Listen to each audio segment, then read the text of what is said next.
kita bisa berjumpa lagi walaupun dalam daring. Semoga kesehatan senantiasa terlimpahkan pada kita semua sehingga kita bisa melakukan aktivitas walaupun tetap belajar di rumah. Ya, semoga wabah corona ini segera berakhir sehingga kita bisa melakukan aktivitas secara normal di luar rumah. Baik, pada kesempatan hari ini kita akan membahas tentang alinea atau paragraf. Ya, sebelumnya ada pesan di situ yang berfungsi sebagai motivasi barangkali begitu. Setiap tantangan yang bisa diatasi akan memberikan keyakinan bahwa kita akan bisa memenangi tantangan yang lebih besar lagi. Nah, ini sebagai uh, apa yang dijanjikan oleh Tuhan bahwa Tuhan tidak akan memberikan ujian di luar kemampuan kita. Semakin kita menjadi orang yang baik, maka semakin berat juga tantangannya. Nah, baik, kita mulai. Nah, apa sebenarnya? Kita mulai dari pengertian paragraf. Ya. Paragraf merupakan apa namanya strata ketiga dari tataran wacana. Yang pertama ada kata, kemudian ada kelompok kata, ada klausa dan ada paragraf.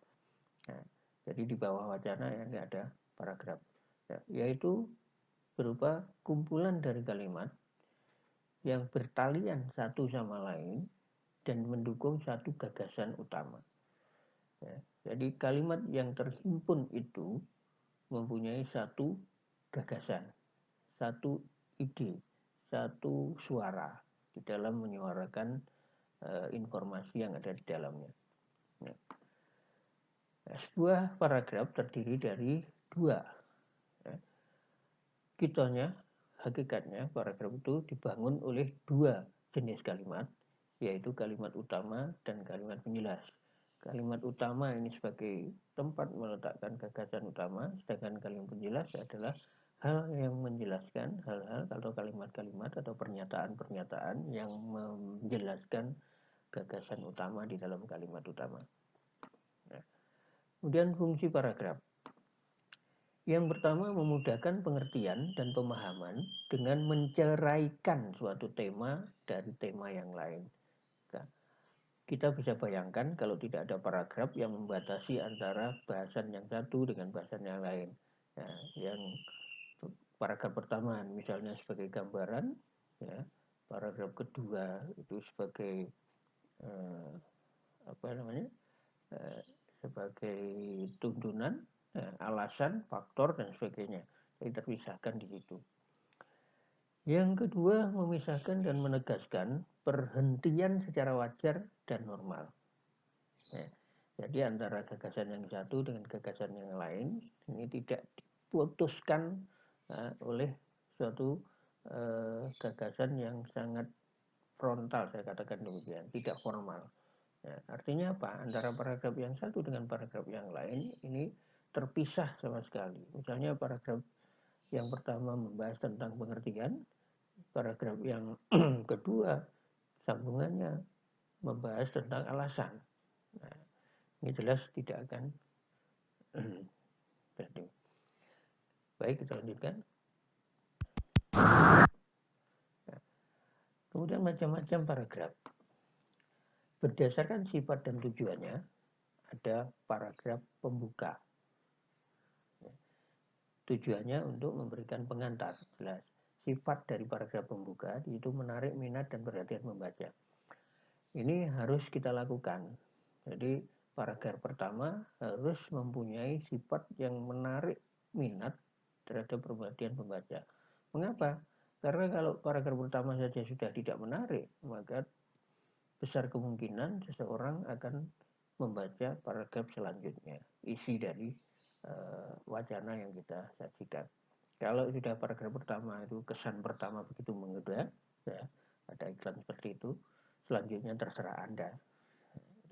Yang kedua, sanggup menyiapkan pikiran pembaca kepada apa yang kita uraikan. Ya.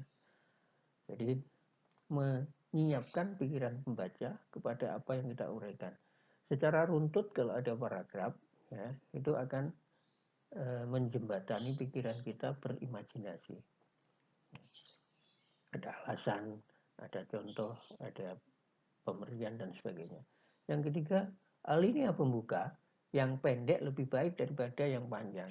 Nah, mengapa demikian? Karena dengan alinea yang pendek, alinea pembuka yang pendek ini pembaca akan lebih banyak berimajinasi, lebih banyak menyampaikan pertanyaan apa sebenarnya yang dikehendaki oleh wacana ini, sehingga menimbulkan rasa penasaran juga. Beberapa cara untuk menimbulkan minat membaca. Nah, ini trik yang biasa digunakan oleh media cetak. Ya. Yang pertama, memulai dengan sebuah kutipan peribahasa atau anekdot. Ya, kita bisa memulai dengan kutipan, bisa mulai dengan anekdot, ya terserah. Ya. Yang kedua, mulai dengan membatasi arti atau pokok dari subjek yang dibahas.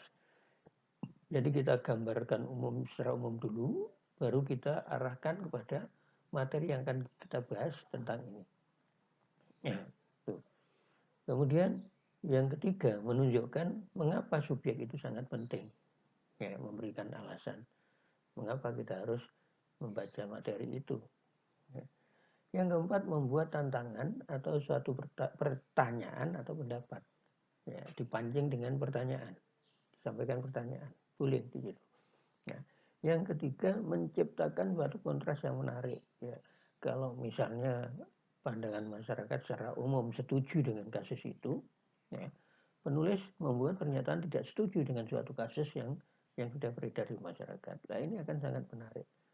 Ya. Yang keenam, ya, mengungkapkan pengalaman pribadi, baik menyenangkan atau tidak. Boleh pengalaman penulis disertakan di situ. Ya. Jadi untuk memancing bagaimana pembaca itu mempunyai minat. Ya. Tentu saja pengalaman yang berkaitan dengan materi yang akan kita bahas. Ya. Yang ketujuh, menyatakan maksud dan tujuan dari karangan. Ya, ini jelas kalau tujuannya diungkapkan sekalian, maka orang akan lebih tahu kemana arah yang akan dibahas, sehingga lebih tertarik atau justru sama sekali tidak tertarik. Yang terakhir, mengajukan pertanyaan-pertanyaan. Nah, boleh dilakukan satu pertanyaan, boleh pertanyaan-pertanyaan yang lain. Nah, apakah semua itu harus ada di dalam kalimat paragraf pembuka? Tidak, ya, tidak. Jadi boleh menggunakan salah satunya, boleh menggunakan dua, ya, tergantung pada bagaimana kita akan memulai sebuah karangan. Ya, lanjut. Oke.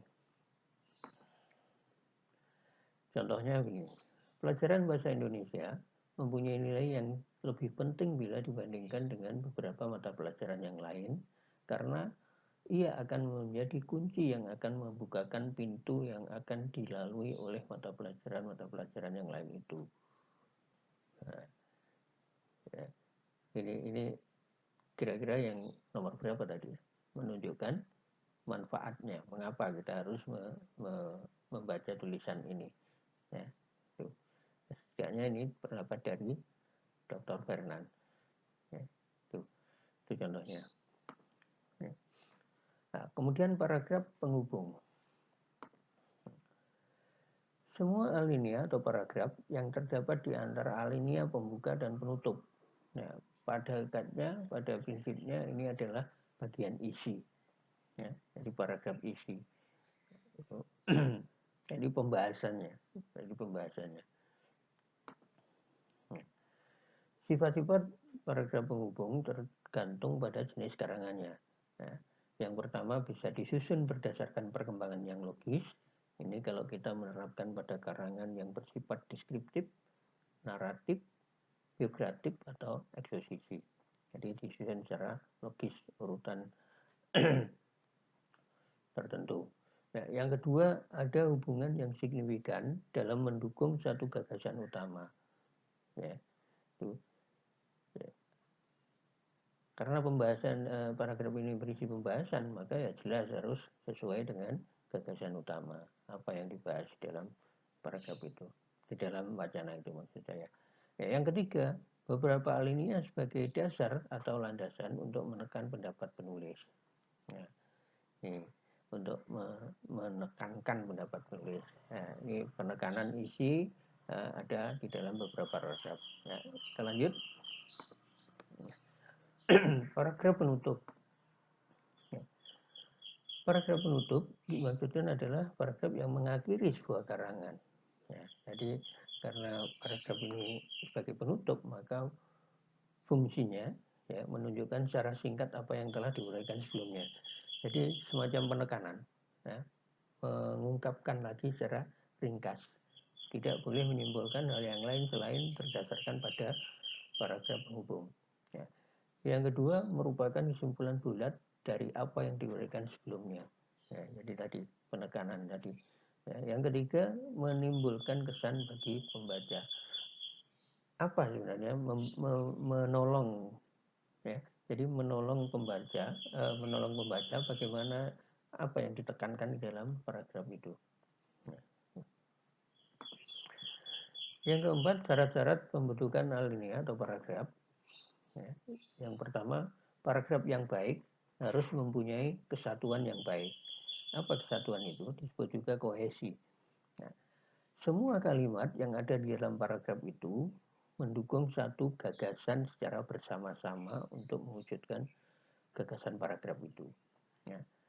Kalau saya ibaratkan sebuah sapu, ya, maka dikatakan sapu lidi apabila semua unsur pembentuknya terdiri dari lidi. Ya. Kalau unsur pembentuknya dicampur antara lidi dengan kawat, maka tidak bisa dikatakan sapu lidi. Ya. Yang kedua, koherensi, ada kekompakan hubungan antara hubungan kalimat dengan kalimat yang satu dengan yang lain. Kompak, mereka menyusun sebuah paragraf itu secara kompak. Kalau kita ibaratkan sapu lidi tadi misalnya, nah, kalau ujungnya di atas, ya semua harus di atas. Nah, kalau separuh ujungnya di atas, kemudian separuh lagi ujungnya di bawah, maka kira-kira kalau digunakan untuk menyapu bisa enggak? Ya pasti enggak bisa. Bisa pun ya pasti tidak sesuai dengan fungsi yang diharapkan. Demikian juga paragraf. Kalau kalimat-kalimatnya tidak kompak seperti itu, maka paragraf tersebut tidak akan sesuai dengan harapan penulis. Nah, yang ketiga, perkembangan alinea. Penyusun atau perincian dari gagasan-gagasan yang membina alinea. Ya. Jadi cara menyusunnya, ya. Pengikatnya. Sapu itu kita ikat dengan apa? Jadi cara menghubungnya mungkin diikat dengan karet, diikat dengan tali, dan sebagainya. Nah, di dalam paragraf ada kata penghubung rincian, kata penghubung sebab akibat, dan sebagainya. Baik, kita lanjut.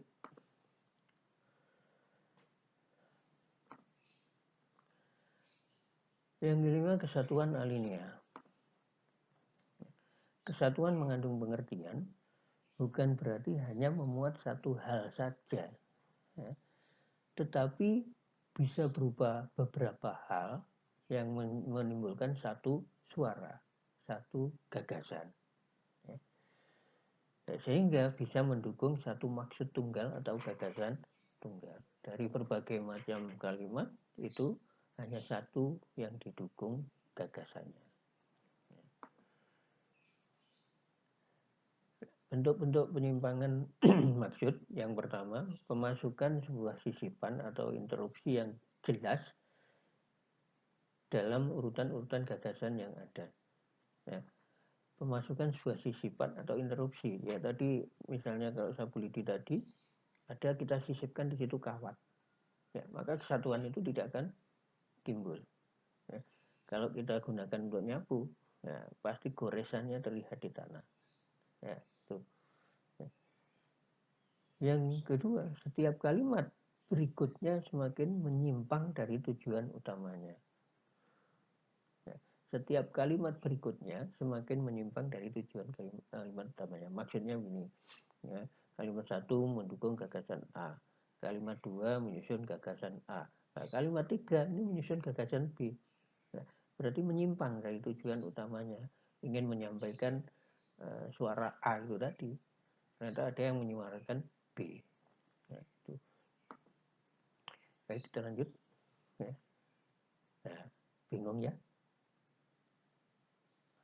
Enggak, kalau enggak ya kita lanjutkan dulu. Oke, contohnya seperti ini.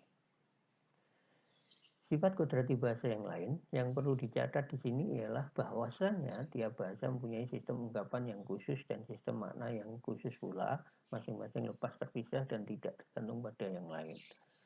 Bla bla bla bla, bla dan seterusnya. Nah, coba bandingkan paragraf itu dengan paragraf ini. Tapi sedihnya sih, apabila masyarakat dari suatu negara belum mempunyai bahasa kesatuan, maka sudah pasti hal yang demikian pasti tidak terdapat pada masyarakat tersebut. Maka yang lebih sedih lagi nasibnya, ini kita angkat dari bahasa, dari buku Chris Grab, saya kutip dari buku Chris Grab. Nah, apa kesimpulannya?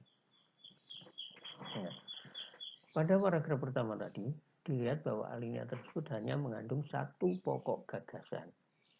Nah, tiap bahasa mempunyai sistem ungkapan yang khusus dan sistem makna yang khusus, itu gagasannya. Nah, sedangkan pada paragraf yang kedua, sekurang-kurangnya dibangun oleh 3 gagasan. Gagasan yang pertama, keadaan yang bisa diperoleh negara-negara ya, yang mempunyai bahasa kesatuan. Nah, kemudian nasib rakyat yang jauh dari kota yang ketiga. Nah, yang ketiga, perlu pionir-pionir untuk mempelajari keadaan rakyat yang jauh dari kota. Nah, ada 3 gagasan sehingga sulit kita pahami. Nah, sulit kita pahami seperti ini, paragraf seperti ini. Nah, baik, kita lanjut.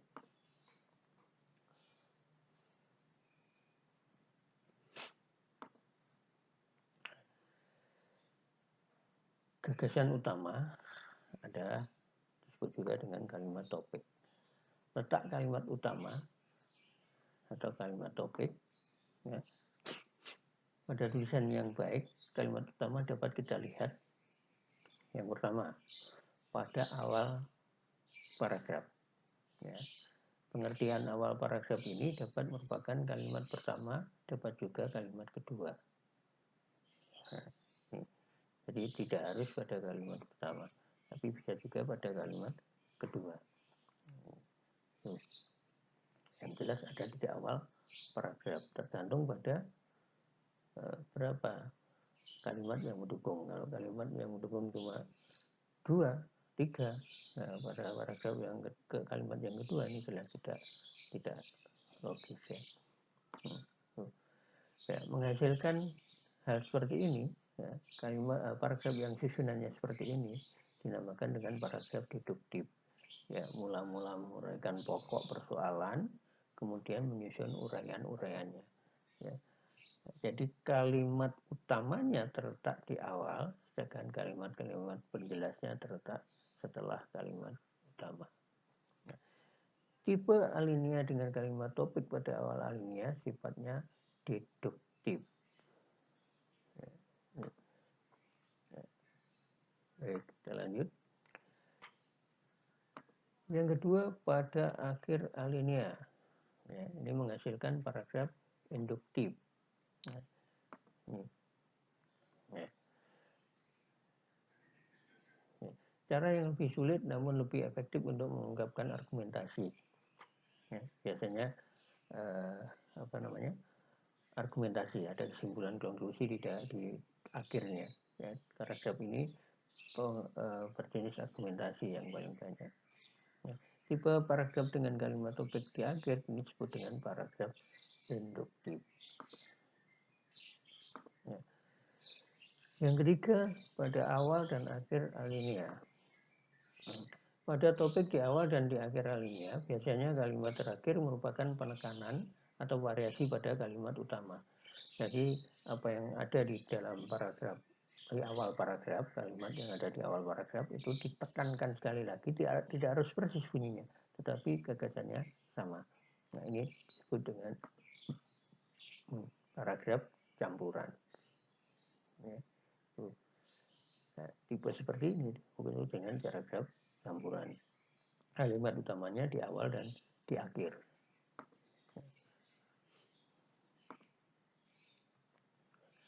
Kemudian yang keempat, gagasan utama terletak pada seluruh paragraf. Nah, tidak ada kalimat utama dan kalimat penjelas. Mereka semua sama fungsinya, tidak ada menjelaskan dan tidak ada yang dijelaskan.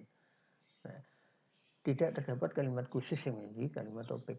Ya, semua mendukung satu gagasan. Nah, paragraf yang biasa seperti ini kita lihat pada paragraf deskriptif dan naratif. Nah, cerita, di dalam cerita-cerita itu biasanya. Nah, ini. Nah, tipe paragraf seperti ini terdapat pada tulisan-tulisan deskriptif dan naratif. Ya.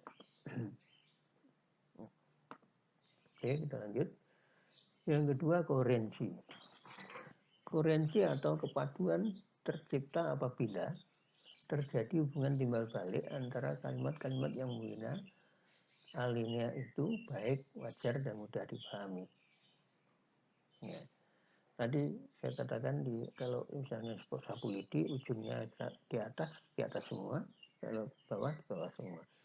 Ya. Sehingga kita bisa mudah memahami mana ujungnya sabulidi, mana yang kita gunakan untuk menyapu, yang mana yang kita pegang kalau kita menyapu. Ya. Kalau yang separuh di atas, separuh di bawah, nah kita bingung akan menggunakan paragraf itu. Kita akan bingung memahami paragraf itu. Bagaimana, untuk apa ini sapu ini? Nah, sama dengan kalimat paragraf. Ya. Paragraf yang baik harus terjadi koherensi di situ. Yang kedua, jalan pikiran penulis mudah diikuti dan dipahami. Ya, tadi itu. Ya, kalau saya contohkan pada Sabulidi, ya, si karpe sing gawe iki apa sih? Ya, Sabulidi piye cara nilai kalau menggunakan kalau seperti ini. Ya, itu. Kalau penyusunnya ya bagus, ada koherensi di ujungnya, di ujung semua pangkal-pangkalan. Orang langsung paham, oh ini cara menggunakan ini, yang dipegang ini, yang untuk nyapu ini. Nah, itu. Yang ketiga, tidak terjadi loncatan-loncatan pikiran yang membingungkan. Ya, itu jelas ya gitu. Ya, persyaratan memperoleh kepaduan yang baik dan mesra. Yang pertama, masalah kebahasaan. Yang kedua, perincian dan uraian isi alinea. Ya, jadi kepaduan tersebut bisa dibangun dengan bahasa yang baik dan di pola urutan yang baik juga. Ya, koherensi. Ya. Ya, masalah kebahasaan itu apa? Yang pertama ada repetisi, ya, pengulangan. Ya, bisa dilakukan dengan pengulangan. Yang kedua bisa dengan kata ganti.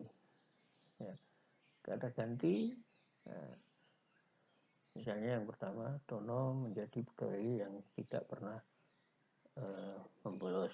Nah, kata ganti Tono, iya, nah, berarti mengacu pada kalimat yang pertama.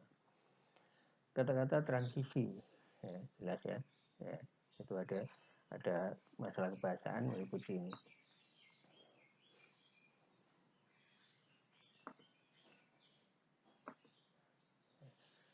Ya. Ya, apa yang maksud repetisi itu? Kepaduan alinea dapat dijalin dengan mengulang kata-kata kunci, yaitu kata yang dianggap penting. Nah, pendidikan adalah suatu hal yang harus dilakukan secara wajar untuk mencapai hasil yang maksimal. Pendidikan, nah ini kata-kata pendidikan diulang pada setiap kalimat yang membangun paragraf itu.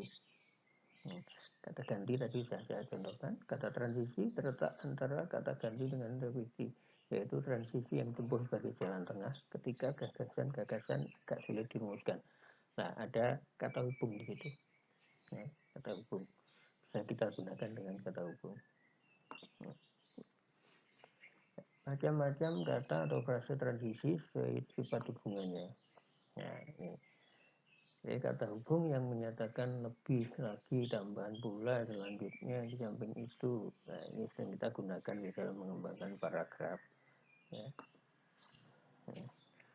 Yang kedua, kata hubung yang menyatakan hubungan pertentangan. Ya, jadi berbentuk paragraf pertentangan nanti.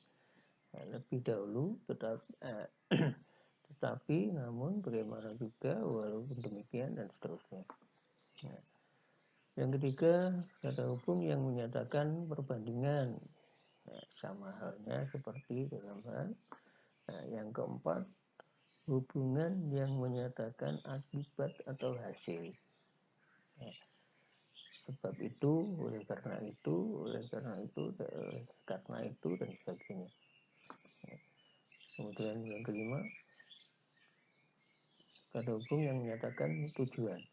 Untuk maksud itu, untuk maksud tersebut, supaya agar, ya, ya. Yang keenam, hubungan yang menyatakan singkatan, contoh intensifikasi. Ya. Singkatnya, yakni ringkasnya, secara singkat, pendeknya. Ya, ya. Hubungan yang menyatakan waktu, atau sementara itu, segera beberapa. Ya. Hubungan yang menyatakan tempat, di sini, di situ, dekat, seberang. Nah, semua jenis kata penghubung ini nanti juga akan memunculkan jenis-jenis paragraf berdasarkan sifat hubungannya. Ya, itu. Baiklah, kita akhiri pertemuan pada hari ini. Mudah-mudahan apa yang kita sampaikan bisa bermanfaat bagi kita semua. Sebelum kita tutup pada pertemuan hari ini, seperti biasa, saya sampaikan kuis yang harus kalian kerjakan. Bisa diakses pada Google Classroom. Seperti kebiasaan kita, setiap akhir pertemuan, kuis harus dikerjakan melalui Google Classroom, kemudian disimpan di Google Classroom dan dikirimkan ke Google Classroom juga. Itu yang bisa saya sampaikan pada hari ini. Mohon maaf bila kita taufik walhidayah. Assalamualaikum warahmatullahi wabarakatuh.